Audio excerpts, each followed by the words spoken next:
但市落地了排水连接安定甲安南区是市区主要的排水之一。不过因为地势较低，部分通水断面无够，加上桥梁挡水等原因，过去一落大雨就容易淹水。这摆伫中央的支持，加上地方配合看，总共要投入13.45亿。相关的地理工程21号正式开工，预计2025年初完成。请动土动土，动土开地茂盛，凤土电机根深蒂固，地方发达。3动土施工顺利圆满，一切圆满吉祥。进行补助的这个4个月即摆呢这回能够加增加10几亿所以咱台南市政府自筹款4个月这个中央补助10亿外加起9亿外加起13亿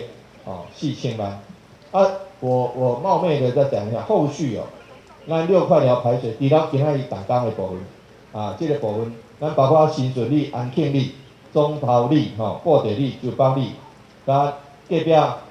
安平区的中沙、嘉东里这边后续大概有6、7亿的工程拜托我们联合局拜托水利署能够帮忙一下我们一定全力来配合地方的配合款包括土地用地的征收，我们一定全力来配合拜托你要做就把它一次把，不是一次了，要做就分次把它做好，那能够让咱安南区甲隔壁安定区咱的民众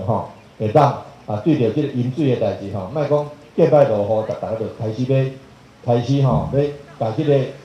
家具要甲垫高，厝的就是开始堆沙包希望讲大家会当安居乐业。水利局长会长嘛指出，目前各区段已经完成用地取得，工程嘛是分年分段办理。第一阶段会先完成安南区宜安路到安定沙仑桥大约4公里的河道拓宽，加上桥梁的改建以后，将减轻安南区新顺、安庆、总头、布袋等各里容易淹水的问题。目后这些议员甲里长拢出面关心，希望治水会当顺利推动。但新闻管制何乔峰采访报道。